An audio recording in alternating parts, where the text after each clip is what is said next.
반갑습니다. 오복음TV와 함께하는 복음으로 보는 성경. 이 시간에는 고린도 후서를 어떻게 읽을 것인가 라는 제목으로 말씀을 나누도록 하겠습니다. 자, 바울 서신서를 보면 바울 서신은 2차 여행, 3차 여행 때 갈라디아, 데살로니가 전후서 이렇게 썼습니다. 또 3차 때는 2차 때는 갈라디아, 데살로니가 전후서, 3차 때는 고린도 전후서와 로마서를 썼는데 저희들이 보는 것이 이제 3차 때 쓴 고린도 전후서, 전서를 보았고 후서를 지금 볼 것입니다. 자, 옥중서신, 그 다음에 에빌골먼, 에비가 골먼 옥중에 간다 이렇게 외우라 그랬죠. 옥중서신. 그 다음에 이제 물론 목회서신도 옥중에서 썼습니다. 디모데 전서, 디모데 디도서, 디모데 전후서. 이제 디모데 후서는 잠시 풀려난 다음에 이렇게 다시 이렇게 잡혀갔을 때 썼고, 디도서, 디모데 전서는 이제 잠시 풀렸을 때 썼죠. 그러니까 일반 서신은 히브리서다 이렇게 볼 수가 있는 거죠. 이제 저희들이 이 보면서 고린도 후서를 저희들이 살펴보겠는데, 고린도 후서는 1장부터 7장까지 이렇게 세 파트로 나눌 수 있습니다. 1장부터 7장까지를 요 문제는 뭔가 하면 네가 사도냐 이런 문제입니다. 뭐 때문에 그러냐면 사도가 고난도 받냐? 너무너무 어렵지 않느냐? 근데 뭐 하나님이 함께하는 사도가 이렇게 어려움을 당하느냐? 이런 문제 때문에 사도권의 문제가 있었습니다. 또 한 가지는 왜 온다 해놓고 안 오냐? 바울 사도가요, 이제 한 번 갔다가 두 번 갔다가 이제 세 번째 곧 돌아오겠다, 내가 다시 오겠다 그랬는데 안 오거든요. 기다리는 사람들이 야, 바울 사도가 말만 하고 직시도 안 하고 안 오네, 사도 맞냐? 이런 문제가 발생이 되었습니다. 크게 두 가지입니다. 그 사도가 고난을 당하고 환난을 당하고 너무 많은 역경이 있는 거 보니까 하나님이 함께하는 사람이 맞느냐 이런 이야기고, 그 다음에 왜 말해놓고 안 지키느냐 이 문제 때문에 사도에 대한 퀘션 마크가 붙은 겁니다. 거기에 대해서 바울 사도가 이제 고린도 교회에 이 편지를 쓰는데, 이때는 고린도 교회가요, 고린도 전서를 썼을 때는 디모데가 이걸 갖다가 다녀왔는데, 디모데가 다녀와서 하는 말이 아이고 고린도 교회가 영 마음이 상했습니다. 마음이 안 돌아섭니다. 이랬습니다. 그래가지고 고린도 중서 디도를 보낸 거예요. 두 번째 고린도 중서는 없어진 성경이에요. 그래서 디도를 보냈는데 디도가 돌아와서 하는 말이 야, 고린도 교회가 회개를 했습니다. 사도 바울을 그리워하고 기다리고 마음이 열렸습니다. 그러니까 바울 사도가 고린도 후서를 쓸 때는 기쁨과 안도의 마음을 전달할 목적으로 쓴 겁니다. 그런 가운데 이제 사도권에 대한 그런 것들을 설명을 하고 있다는 거예요. 그 다음에 이제 8장부터 9장은 헌금 문제입니다. 연보.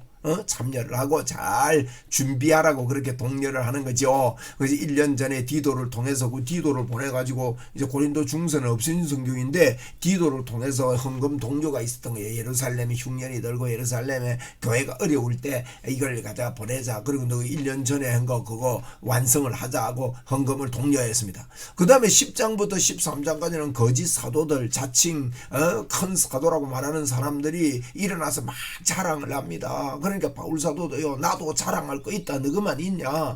이 자랑은 하나님 앞에서 해야 되고 사람 앞에서 하면 안 되지만 나도 정말 어리석게 좀 자랑 좀 해보자. 그러면서 이야기를 하는데, 이 거짓 사도들이요, 바울 봐봐라, 바울이 좀 이상하지 않느냐? 그런 힘이 있는데 만나면 영 말도 잘 못하고, 그리고 또 잘 봐봐라, 그리고 너희들한테 월급은 받지 않고 사례도 받지 않지만은 뒤로 사바사바 해가지고 헌금 그거 사도 바울이 삥땅하는지도 모른다. 이 문제가 거짓 사도들에게서 나온 겁니다. 그래서 10장부터 12장까지 13장은 이제 마지막 인사고요. 10장, 11장, 12장까지 이제 세 장에 걸쳐서 바울 사도가 거짓 사도들에 대해서 해명하려고, 너희들만 자랑할 거 있냐? 특별히 12장에는요, 영적으로도 내가 탁월하다. 내가 영의 세계에 3천정 세계에 갔다 와봤다. 근데 내가 너무 내가 과하게 생각하지 않으려고, 과하게 생각할까봐 그만둔다. 이런 이야기까지 하면서 너희들만 사도냐. 11장 같은 경우는요, 사도 바울이 복음을 전하기 위해서 내가 이런 어려움도 많이 겪었다. 환난을 겪으면서 내가 이렇게 복음을 전했고 이제 생활비도 받지 않고 복음을 전했다, 이런 이야기들을 쭉 하면서 거짓 사도들에게 사도권을 이야기하고 있습니다. 그래서 1장 7장 1장에서 7장 8장에서 9장 10장에서 13장 이렇게 세 파트로 나눌 수가 있습니다. 자, 바울은 고린도후서가 개인적으로 많이 이렇게 이 이야기를 많이 하고 있고요, 독특하고 뛰어난 작품이라고 할 수 있습니다. 그리고 서신의 경지를 뛰어넘어서 마음을 진솔하고 솔직하게 이야기하고 있고, 자기에 대해서 오해를 하고 있는 자들에게 가슴 아픈 마음으로 표현을 했습니다. 어떤 오해를 했습니까? 이 사도가 무슨 어려움이 그렇게 많으냐, 핍박이 그렇게 많으냐, 고난이 그렇게 많으냐, 사도 맞느냐, 그 다음에 왜 온다 해놓고 안 오느냐, 이런 문제들, 또 그가 그 헌금을 삥땅했다 이렇게 생각하는 사람들이 있으니까 얼마나 마음이 아프겠습니까? 그래서 가슴 아픈 표현들을 하고 있고, 다툼을 일으킨 자들을 혹평을 합니다. 혹평을 하고 내가 가서 심판을 하겠다, 그런 말을 하고요. 고난을 통해서 바울 사도가 축복과 성숙을 찬양을 하면서 이제 고난은 나를 의지하지 않고 하나님을 의지하게 하려 함이라, 이런 표현들을 씁니다. 그리고 이제 복음의 이런 가운데요, 복음의 진수를 절묘하게 표현하고 있고, 이런 것들을, 이런 변명 가운데 복음의 진수를 결합시키고 있는 것을 볼 때 특별히 우리의 싸움은 혈과 육에 속한 것이 아니고 다만 하나님의 능력이다. 하나님의 능력은 십자가의 도잖아요, 그죠? 그래서 모든 이론을 다 판다. 하나님의 이 능력, 십자가의 도는 그리고 그리스도께 이 모든 복음 앞에 우리가 복종해야 된다, 이런 말씀들을 절묘하게 해놓고 있는 그런 모습을 볼 수가 있습니다. 디모데가 고린도 전서를 가지고 고린도에 갔었지요. 그리고 이제 고린도 전서 16장 10절에 보니 디모데가 이러거든, 너희는 조심하여 그로 두려움 없이 너희 가운데 있게 하라. 이는 그도 나와 같이 주의 일을 힘쓰는 자라. 그러면서 고린도 전서는 디모데가 가지고 갔습니다. 디모데가 고린도에 다녀와서 심각한 모습으로 보고를 했다 그랬습니다. 내가 다시 이제 그래서 바울 사도는 고린도 중서를 써서 디도에게 보냈고요. 디도가 소식을 가지고 왔는데 그 다음에 고린도 후서를 쓰는데요. 고린도 후서 2장 1절에 보니까 내가 다시는 너희에게 근심 중에 나가지 아니하기로 결심하였노니, 이렇게 이야기하고 있습니다. 이것은요, 바울 사도가 저들이 왜 이렇게 안 오느냐, 왜 안 오냐, 이런 문제 앞에 바울 사도가 이 이야기를 한 겁니다. 내가 안 간 이유는 내가 뭐 사사로이 너희들에게 안 간다고 이야기했겠느냐, 이런 이야기를 하면서 고린도 후서에 보면요, 내가 이제 너희들에게 나갈 때 사사로이 내가 계획한 것, 경솔하게 계획한 것 아니다, 이런 이야기 하거든요. 1장 17절에 보십시오. 바울 사도가 이런 이야기 합니다. 너희들이 내가 안 온다고 이야기하는데 이렇게 계획할 때, 이 말은요, 내가 다시 너희들에게 가겠다 한 이야기를 어찌 경솔하게 했느냐, 혹 계획을 육체를 따라 계획하여 예의하고 아니라 하느니 내가 있겠느냐? 내가 육체대로 계획한 거 아니다. 그런데 하나님이 미쁘신 분이다. 하나님이 우리 너희에게 말한 예하고 아니라함이 없노라 하면서, 이게 무슨 말인가 하면요, 우리는 성령의 사람이 아니냐, 성령님이 우리 마음속에 얼마든지 말씀할 수 있는데 우리가 성령님이 그리스도 안에서 예가 되는데, 그런즉 우리 그로 말미암아 우리가 아멘하여 하나님께 영광을 돌린다, 이런 표현들을 하는데, 뭔가 하면 바울 사도가요 2장 1절에 보니까 내가 근심 중에 너희에게 나가지 아니하여 결심하노라 그랬지 않습니까? 이게 무슨 말인가 하면은 바울 사도가 왜 이래 안 오냐, 왜 온다 해놓고 안 오냐, 이런 이야기를 할 때에 바울이 이 말입니다. 내가 너희들에게 화가 난 상태에서, 고린도 교회가 쫙 바울 보고 이제 막 비난한단 말입니다. 그 마음에 근심이 있고 화가 나면 가면은 막 이렇게 막 격한 말이 나오지 않겠어요? 그러니까 이제 성령님이요 가려고 하는데 마음에, 야, 너 지금 화난 상태에서 가면 안 돼. 누구로 때리고 가야 돼. 그럼 막았다는 거예요. 그래서 내가 아멘하여 하나님께 영광을 돌렸다. 그래서 못 간 거다. 이 이야기를 바울 사도가 지금 하고 있는 것입니다. 그래서 근심 중에 나가지 아니하기로 스스로 결심하였노니라고 말씀을 하죠. 이러한 사람에게, 많은 사람에게 이제 가서 바울이 그럽니다. 이제 2장 6절에 보니까 이제 근심 중에 내가 나가지 않기로 했지만 나에게 많은 근심을 일으키고 이 분쟁을 일으킨 사람에게 내가 벌을 받는 것이 마땅하다 하는 이런 혹평을 하는 거예요. 벌 받는 게 마땅하다. 그렇지만 내가 근심 중에 나가지 않기로 결단했고, 내가 내 마음에 큰 눌림과 걱정이 있어 많은 눈물로 너희에게 내가 썼다. 이런 그 표현들 말이에요. 이런 것들이 바울이 마음에 근심이 많이 있었다. 그 근심을 많이 표현했고 편지로는 표현했지만 하나님이 이걸 내가 이런 중에 네가 직접 하는 거는 안 된다. 그렇게 하나님이 막아서 아멘하고 내가 그걸 받아들임으로 내가 그 고린도에 가지 못했다. 그래서 못 간 거다 하고 변명을 하는 것입니다. 그리고 앞에 쓴 편지의 결과에 대한 그 편지가 고린도 후서입니다. 앞서 고린도 중서는 없어진 편지거든요. 남아있지 않는 편지입니다. 고린도 중서라고 제가 이름을 붙입니다. 고린도 전서, 고린도 후서, 고린도 중서는 없어진 거예요. 앞서 쓴 편지는요, 아까 말한 대로 근심, 눈물, 비통의 편지입니다. 디도를 통해 전달됐는데 이건 남아있지 않습니다. 그러므로 내가 편지로 너희를 근심하게 한 것을 후회하였다는 거예요. 편지에 막 이렇게 근심 중에 막 이거 공격하는 편지를 쓰니 바울이 좀 후회를 했대요. 그런데 어떤 결과가 일어났냐면 지금은 내가 후회하지 않는다. 디도가 와서 이야 그 편지 읽고 회개합니다. 이러니까 왜냐하면 잠시 너희들을 근심하게 한 것인 줄 내가 안다. 하나님으로부터 온 근심은 멸망시키는 게 아니고 구원시키려 하는 근심이기 때문에 그렇다. 그러나 죄로부터 세상으로부터 온 근심은 멸망을 가져온다. 이런 이야기를 한단 말이에요. 그래서 바울 사도는 이 고린도 중서를 쓸 때 근심 중에 썼고 이 근심 중에 후회도 좀 했지만 이 후회는 영원한 후회가 잠시 하는 후회였다 하는 것을 기록하고 있습니다. 3장 6절에도 그가 또한 우리를 새 언약의 일꾼이 되기에 만족하게 하셨으니 율법의 조문으로 하지 아니하고 오직 영으로 함으로써 율법의 조문은 죽이는 것이요 영은 살리는 것이니라. 고린도후서의 핵심이라고 할 수 있는데요. 바울은요 새 언약의 일꾼이라고 그럽니다. 그런 표현을 써요. 새 언약의 일꾼. 그런데 바울은 이 새 언약의 일꾼이요 율법으로 된 게 아니라 성령으로 됐다고 말합니다. 이게 율법으로 되지 않고 오직 영으로 됐고 율법의 조문으로 죽이는 것으로 되지 않고 살리는 영으로 되었다. 성령에 대해서 이야기하고 있습니다. 그러면서 이 성령님이 우리 안에 계시기 때문에 그분에게 예하고 아멘을 하고 순종을 하고 또 이 성령으로 말미암아 그리스도의 냄새가 되고 향기가 되었다. 이런 표현들을 하거든요. 예레미야 31장 31절에도 보면 여호와의 말씀이라 보라 날이 이르리니 내가 이스라엘 집과 유다 집에 새 언약을 맺겠다. 그런데 바울 사도는 이 새 언약의 일꾼이라고 표현합니다. 새 언약은요 율법으로 된 게 아니고 마음에 새겨진 하나님의 법이며 그들 가운데 거하시는 성령님을 이야기합니다. 그 결과 그리스도의 향기가 되는 것이죠. 더 이상 새 옛 언약은 유효하지 않다 이 말입니다. 새 언약의 영광을 말하면서 복음을 말하는 모습 보입니다. 보이는 것은 잠깐 있는 것이다 이런 말씀을 하고 옛 언약과 새 언약의 차이를 이야기하지만 하죠. 사람은 보이는 것에 자꾸 이렇게 치우치지만은 4장 18절에 보니까 우리가 주목하는 것은 보이는 것이 아니요 보이지 않는 것이니 보이는 것은 잠깐이요 보이지 않는 것은 영원하다 하면서 바울 사도가요 이제 고난 당하는 것에 대해서 너희들이 겉으로만 나를 보는구나.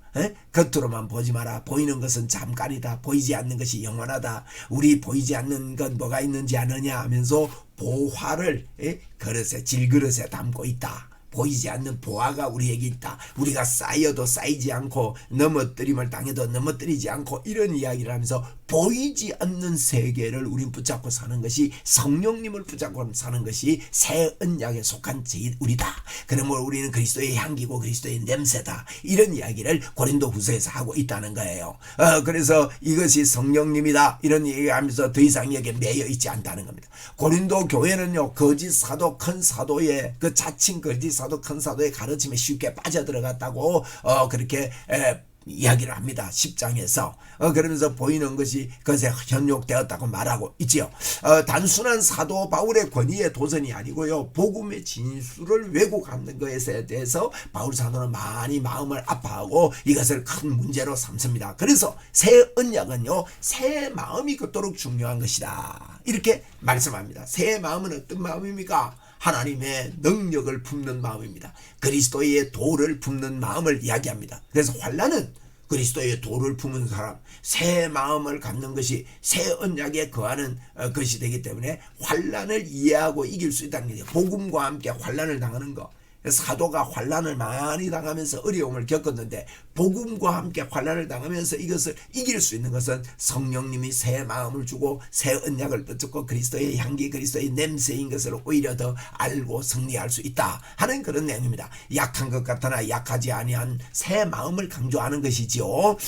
그리스도께서 약하심으로 십자가에 못 박히셨으나 하나님의 능력으로 살아계시니, 하나님의 능력은 십자가의 도입니다. 임마누엘의 능력입니다. 우리도 그 안에서 약하나 너희에게 대하여 하나님의 능력으로 그와 함께 살리라. 그렇게 13장 결론에서 그와 함께 산다, 이런 결론을 맺고 있는 겁니다. 그렇게 이렇게 고린도후서는 크게요, 사도인데 왜 이렇게 고난과 역경 속에 있느냐, 이 문제를 다루고 있는데, 사도이지만 이런 어려움을 당하는 그 이유는 우리가 이런 바울 사도가요, 이제 이런 이야기를 해요. 1장 고린도후서 1장 8절 이하에 보면, 형제들아 우리가 아시아에서 당한 환난을 너희가 모르기를 원하지 아니하노니 힘이 겹도록 심한 고난을 당하여 살 소망까지 끊어졌대요. 바울이요, 너 어떻게 그렇게 어려움을 고르고 사도인데도 당하냐 하니까 인정합니다. 심한 고난을 당해서 살 소망까지 끊어지고요. 또 9절에 보니까 사형 선고를 받은 줄 알았답니다. 이 정도로 어려움을 당한 겁니다. 그런데 왜 이런 어려움을 당했냐? 바울은요, 어려움 당하는 이유를 이렇게 말합니다. 오직 이는 이렇게 어려움 당하는 것은 우리로 자기를 의지하지 말고 오직 죽은 자를 다시 살리시는 하나님만 의지하게 하려 하심이라. 바울이요, 이 고난을 당하는, 그래서 이제 고린도후서는요, 바울을 공격한 말 중에 이게 중요합니다. 내용을 공격한 말 중에요, 사도가 왜 그렇게 어려움을 당하느냐, 이 문제였어요. 사도가 뭐 그렇게 어려움을 많이, 사도 맞냐? 하나님이 보호하시는데 어떻게 그렇게 환난과 역경과 어려움이 많으냐? 우리 예수 믿는 사람들도 그렇습니다. 예수를 잘 믿는데 어려움이 없습니까? 예수를 잘 믿는데 우리 자녀들이 대학을 다 합격합니까? 예수 잘 믿는데 교통사고 안 납니까? 그런 일 속에서요, 우리가 어떻게 예수님을 증거할 수 있습니까? 그 바울은요, 이런 역경 가운데 우리가 죽은 자 가운데 살리시는 하나님만 의지하게 하려고 하나님께서 그랬다, 그렇게 말씀을 하고 하나님의 위로가 우리에게 넘쳐난다, 이런 말씀을 이어가고 있는데요, 이렇게 우리가 약할 때 강함이라, 이런 말씀도 바울 사도가 하고 있는 걸 볼 수가 있죠. 그래서 이런 표현합니다. 보세요. 우리가 사방으로 우겨삼을 당해도 쌓이지 아니고 답답한 일을 당해도 낙심하지 아니한다. 응? 하나님을 의뢰하니까 그렇다. 우리는 보배를 질그릇에 가졌기 때문에 그렇다. 사도라도 역경을 당한다, 그 어려움이 있는데 사도 맞냐 할 때, 우리는 보이지 않는 세계, 쌓여도 쌓이지 않는다. 우리 하나님이 우리와 함께한다. 그러면서요, 9절에도 박해를 받아도 버림받지 아니하고 끄꾸림을 당해도 망하지 아니한다, 이런 표현들을 마귀를 씁니다. 1장 9절에는 우리는 우리 자신이 사형 선고를 받은 줄 알았으니 이는 우리로 자기를 의지하지 말고 오직 죽은 자를 다시 살리는 하나님만 의지하게 하렴이라 하면서 우리는 보배를 질그릇에 가졌다, 이런 이야기를 하는 거예요. 이게 이제 사도권을 변증하는 겁니다. 여러분, 우리도 그렇습니다. 예수 믿으면서 막 어려움 당하면요, 그래도 나는 하나님 나와 함께 하신다. 여러분, 요셉도 보세요. 그래서 예수 잘 믿는 분들은요, 고난을 당할 준비를 딱 하고 받아치고 기다리고 있어야 돼요. 사람들이 예수 잘 믿으면 아무 일도 없고 조용하게 막 편안하게 이렇게 사는 걸로만 생각하는데, 그 잘못된 생각입니다, 여러분. 그렇지 않습니다. 요셉을 보시라고요. 요셉. 그리고 뛰어난 모세를 보세요. 모세도 얼마나 배반을 당하고 원망을 당하고 비판을 당하고 비평을 당하고 그럽니까? 바울 사도는 얼마나 어려움을 많이 당합니까? 오늘날도 마찬가지입니다. 예수 잘 믿으려고 하는데 교회에서 어떤 사람이 내 마음을 끌어놓고 주에 일하는데 내 마음을 엎어놓고 저 사람 막 저렇게 어려움 많은데 저거 진짜 하나님 사랑하는 사람 맞나? 저거 권사가 돼가지고 집사가 돼가지고 장로님이 돼가지고 목사가 돼가지고 저런 어려움을 당하는데 하나님의 사람 맞을까? 이런 사람들이 오늘날도 있다는 거예요. 그때 우리는 가지는 마음이 이 마음이어야 합니다. 하나님, 그래도 나는 보배를 질그릇에 가지고 있다. 내가 하는 모든 일은 하나님 앞에 형통하다. 그리고 바울이 이런 변명을 하는 겁니다. 이걸 그리고요, 옳고 그름의 문제가 아니라 강하게 세우기 위해서 고린도후서를 썼습니다. 온전하게 하기 위해서. 그 13장에 보면 내가 원하는 것은 너희를 온전하게 하리. 바울에는 온전하다마는 견고하게 하는 것이 목적이죠. 이 사도의 직무다. 내가 이것 때문에 많은 이것 때문에 내가 환난을 당한 거다. 이런 표현들을, 이런 설명들을 해내고 있는 것을 봅니다. 그렇기 때문에 우리도요 이 복음을 이렇게 증거해야 되는 것이지요. 고린도후서가 이 사라진 편지를 디도가요. 이제 디도가 이 사라진 편지를 들고 갔다가 돌아와서 바울 사도에게 이제 고린도후서 쓰기 전에 바울 사도에게 소식을 전했습니다. 그러니까 고린도의 반응이 궁금했는데 마게도냐에서 바울이 어려울 때였습니다. 그때가 7장 5절에 보니까 우리가 마게도냐에 이르렀을 때 우리의 육체가 편하지 못하고 사방으로 환난을 당하여 밖으로는 다툼이 안에는 두려움이 있을 때, 이 사도 바울이 굉장히 어려울 때 디도가 돌아와서 고린도 중서를 읽었던 고린도 교회가 회개했습니다. 이 어려울 때 소식을 전해주었습니다. 그래서 고린도 후서를 사도 바울은 쓰게 됐습니다. 보십시오. 사도 바울은요 늘 어려움을 당하는 속에 위로가 있고 어려움 당하는 속에서 좋은 소식이 들려오고, 우리가 복음을 전하는 것이 대접만 받고 뭐 편안하고 그것만은 아닙니다. 예수 잘 믿는 여러분과 제가 교회 생활하는데요, 사단이 여기 끌고 저기 끌고 합니다. 맷집이 좋아야 돼요. 네? 큰 나무가 돼가지고 새들이 와서 아무리 흔들어도 괜찮더라. 막 거기에 똥 싸고 막 이래도 괜찮더라. 이런 하나님을 의뢰하리합니다. 그래서 그런 두려움 가운데 디도가 가지고 온 이 편지가 사도 바울에게 굉장한 위로가 됐다. 그러면서요, 이 위로가 나의 위로가 너희의 위로다. 그래서 이 고린도 후서는요 위로에 대한 표현이 1장에서 많이 나옵니다. 7장 그러나 낙심한 자들로 위로하시는 하나님이 디도가 오므로 우리를 위로하셨다. 이렇게 표현하는 거죠. 그가 온 것뿐만 아니라 오직 그가 너희에게서 받은 그 위로로 말미암아, 너희에게서 받은 위로는 바울 사도를 사모하고 애통하고 그들이 그랬답니다. 너희를 사모하고 너희를 나를 위하여 열심히 있는 것을 우리에게 보고함으로 나를 더욱 기쁘게 하였느니라. 어려운 가운데 역경 가운데서 디도를 통해서 고린도 교회에 소식이 들려왔는데 사모하고 애통하고 나를 위해 바울 사도를 위해 열심히 생기고 그런 것들을 보고받았다는 거예요. 그래서 바울은 그 가운데 기뻐했다. 이런 표현을 7장에 하고 있는데 이것이 고린도 후서를 쓰게 된 그 배경이 되었습니다. 제가 디도는 매우 좋은 소식을 가지고 왔죠. 그래서 바울은 이 편지를 받아들고 회개한 그들을 보고 안도와 기쁨을 알리는 그런 편지를 쓴 것이 고린도 후서다 하는 걸 제가 좀 전반적으로 이렇게 좀 압축해서 말씀드리는데 이해가 되시죠? 그래서 안도와 평안, 기쁨을 얻은 바울은 고린도 후서를 기록하게 되고 1장부터 7장까지 특별히 이들에게 이제 사도권, 왜 고난을 당하는 이유, 또 그가 딜레이된 찾아가려고 한 것이 늦어진 이유에 대해서 말씀을 하고 있는 것입니다. 아비의 마음과 같이 연인에게 편지를 쓰듯이 애타는 마음, 간절한 마음으로 고린도 후서를 썼다는 겁니다. 아까도 제가 보았습니다. 1장부터 7장까지는 사도권 문제였습니다. 8장부터 9장까지는 연보 문제입니다. 10장부터 13장까지는 이제 12장까지 보는데 13장 결론이라 보고요. 거짓 사도들이요, 야, 헌금 삥 땅하려고 한다. 뭐 이런 어려운 일이 있어요. 그러니까 크게 세 가지입니다. 첫째는 사도가 왜 이렇게 어려우냐? 왜 말해놓고 안 돌아오느냐? 그래서 거짓 사도들은 저거 현금 삥 땅하는 거다. 봐봐라, 편지는 강하지만 말은 어버벅하고 말이지. 그러니까 어려운데 저 정도 살면, 저 정도 잘 살려면은 헌금 중간에 칼치하지 않고는 저 정도 잘 살 수가 없다. 뭐 이런 이야기를 했다는 거예요. 요 크게 세 가지입니다. 헌금 문제. 헌금 자꾸 내라는 거는 중간에 훔쳐가려고 그러는 거다. 그러니 사도 바울이 얼마나 기가 차겠어요. 자존심이 상하는 일 아니겠어요? 그런 이야기들을 고린도후서에서 하고 있는데 거기에 대한 바울 사도의 분명한 변정이 나오고 있습니다. 그래서 이제 1장부터 7장까지는요 바울이 하나님의 사도이면 만사에 형통해야지 엄청난 고난이 있는데 진짜 사도냐는 이런 문제가 일어나는데, 하나님을 사랑하는 자가 어떻게 이런 어려움이 있느냐, 사도가 맞을까 인정할 수 없는데 하는 사람들이 생겼다는 거지요. 다시 제가 복습하는 겁니다. 이 고난의 그 이유를 설명하면서 그 이제 받아들임에 대해서 이제 감사하는 것이 그 내용이라는 겁니다.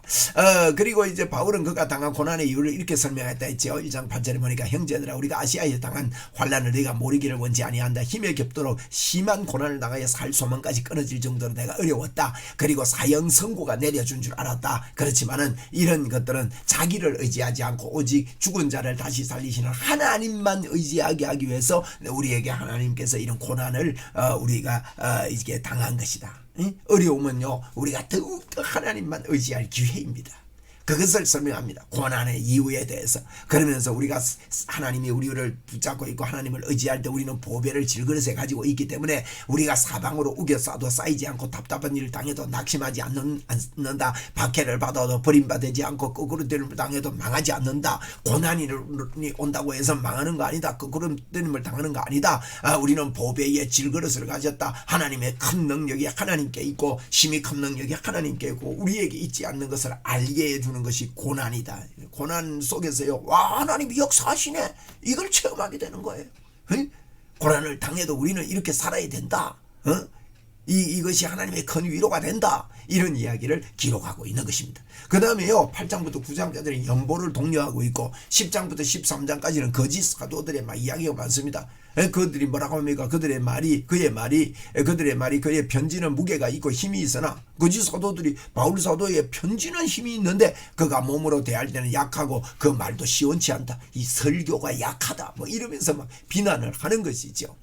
설교가 다 약하다고 공격을 합니다. 이 거짓 사도들이 말이에요. 이에 대해서 바울은요 약점을 인정합니다. 그것이 그리스도의 강함을 드러내는 방법이라고 말합니다. 12장 10절에 보니까 그러므로 내가 그리스도를 위하여 약한 것들과 능력과 궁핍과 박해와 곤고를 기뻐한다. 이것이 자기가 가진 몸에 가진 육체에 가진 가시라고 말하고 있습니다. 이걸 없애달라고 하나님 앞 3번 기도했다 그랬죠. 근데 오히려 약할 때 강함이다. 너 은혜가 너에게 족하다. 이런 말씀을 하면서 바울은 이제는 약한 것과 능력과 궁핍과 박해와 공고를 내가 나의 몸에 있는 가시 이 가시를 오히려 내가 기뻐하노니 이는 내가 약한 때 강함이라. 이렇게 고난 속에 특별히 고난 문제입니다. 고난 속에 바울은 오히려 힘을 얻고 기뻐한다. 강하다. 이렇게 표현하고 있습니다. 여러분 저와 여러분이 당하는 이런 고난과 환난 속에서도 우리는 낙담하지 아니하고 보배를 질그릇에 가진 줄 믿고 그리스도의 향기 그리스도의 냄새인 성령님이 우리 안에 계심을 믿고 인정하고 살아야 하는 것이죠. 그리고 헌금을 착취한다고 얼마나 이게 나쁜 비난입니까? 하여간 어떤 이의 말이 뭐라고 합니까? 내가 그들에게 짐을 지우지 아니하였을지라도 짐을 지우지 아니했다는 말은 바울 사도가 사례금을 받지 아니했다는 겁니다. 교활한 자가 되어 사례금은 안 받고 교활한 자가 돼가지고 너희를 속임수로 취하였다 이렇게 이야기한다는 거예요. 그래서 바울이 이에 대해서 야 디도를 너희에게 보냈고 사람들을 너희들에게 보냈는데 그들이 너희들에게 뭐 삥땅 하느냐? 응? 우리는 같은 한 영을 가지기 때문에 나도 그렇고 삥땅 안 한다. 이런 이야기를 그 뒤에 쭉 설명하고 있습니다. 헌금을 착취한다는 거예요. 이런 문제들이 이야기 있습니다. 그리고 바울 사도가 11장 9절에 또 내가 너희와 함께 있을 때 비용이 부족하였으되 아무에게도 누를 끼치지 아니하였다. 비용 부족할 때 어떻게 됐냐? 그 뒤에 마게도냐에서 온 형제들이 나의 부족한 것을 보충했다. 다 자기가 어떻게 살아온 것인지를 설명하는 거예요. 내가 모든 일에 너희에게 폐를 끼치지 않기 위하여 스스로 조심하고 또 조심했다. 내가 어려울 때 마게도냐 교회에서 나를 도왔지 내가 너희들에게 삥땅한 거 아니다. 이런 표현들을 바울 사도는 설명으로 하고 있는 걸 봅니다. 바울은 자신을 변호하면서요 자신을 변호하기 위함이 아닙니다. 뭘 변호하기 위해서? 복음을 보호하기 위해서. 그가 전한 복음 때문에 그렇겠어요. 거짓 선지자들이 다른 복음을 전했기 때문에 너희들이 그들의 말은 쉽게 받아들이구나. 우리가 전한 복음 외에 다른 것 받으면 안 된다. 이것을 알리기 위해서. 우리도 교회에서 변명하고 변정할 때가 있습니다. 근데 대부분 보면요. 나를 갖다가 내가 억울한 당한다고 열받다가 보니까 싸움하잖아요. 바울 사도는요 이런 변정을 하고 자기 변명을 하지만 그래도 바울은 이런 이야기합니다. 너희들은 자꾸 내가 변명하는 줄 안다. 나를 변명하는 줄로 아는데 그게 아니다. 복음 때문에 나는 변명을 하는 거다. 이런 걸 분명히 말씀하고 있는 겁니다. 우리도요 어떤 변명 사람 앞에 변명할 때 복음이 드러나기 위한 변명을 해야 된다는 거예요. 아주 중요한 키포인트입니다. 만일 누가 우리가 전파하지 아니한 다른 예수를 전파하거라. 11장 4절에 그래서 혹은 너희가 받지 아니한 다른 영을 받거나 혹은 너희가 받지 아니한 다른 복음을 받게 할 때는 너희가 잘 용납하는구나. 잘 용납하는구나. 나를 좀 용납하고 복음을 잘 용납하라 얘기합니다. 다른 복음을 받아들이는 그들에게 간절한 마음으로 자신을 변호하는 것은요, 복음을 변호하기 위함이었다는 거예요. 이런 바울의 심정을 이해하면서 고린도후서를 읽어야 하는 것입니다. 기억할 바울의 말이 있습니다. 고린도후서 13장 4절에 그리스도께 약하심으로 십자가에 못 박혔었으라. 하나님의 능력으로 살아계시니 우리도 그 안에서 약하나 너희에게 대하여 하나님의 능력으로 그와 함께 살리라. 우리는 하나님의 능력으로 그와 함께 살게 되는 축복의 문이 우리에게 있다. 이게 아주 하나님 어떤 일을 당해도 하나님과 우리와 함께 산다, 이 이야기를 하고 있다는 것을 저희들이 기억을 하고, 하나님의 능력 속에 어떤 고난과 또 오해와 또 이 비난에 넘어가지 않고 우리의 싸움이 육체에 속한 것이 아니다고 바울 사도는 분명히 이야기합니다. 바울 사도는 10장에서요, 우리의 싸움은 육체에 속한 것이 아니고 하나님께 속해 있다, 이런 이야기를 하면서 이제 몇 절이죠? 갑자기 헷갈리나? 가만히 있어요. 10장 맞는 건데 10장 고린도후서 10장 4절 여기 있네요. 우리가 육신으로 행하려 육신에 따라 싸우지 아니하노니. 그래야 됩니다. 능력이 하나님께 있어요. 우리의 싸우는 무기는 육신에 속한 것이 아닙니다. 바울은 이걸 알았습니다. 오직 어떤 견고한 진도 무너뜨리는 뭐라고요? 하나님의 능력. 하나님의 능력은요, 십자가의 도는 멸망받는 자에게는 미련하게 보이고 예수 구원을 얻는 우리에게는 하나님의 능력입니다. 십자가의 도는 뭡니까? 하나님의 의가 우리에게 오게 되고 영원히 하나님이 우리와 함께하는 겁니다. 임마누엘이 하나님의 능력이에요. 이걸 붙잡고 내 안에 보배는요 누굽니까? 예수 그리스도 아닙니까? 그걸 붙잡고 여러 가지 오해와 이런 것들 속에서도 복음을 변증하기 위해서, 복음을 전하기 위해서 이렇게 노력하고 애쓰는 사도 바울의 편지가 고린도후서다. 저와 여러분의 생이 평생 동안 예수 그리스도 품고 이런 믿음의 전달자가 그리스도의 향기로, 그리스도의 냄새로 사는 저와 여러분 되기를 바랍니다. 할렐루야.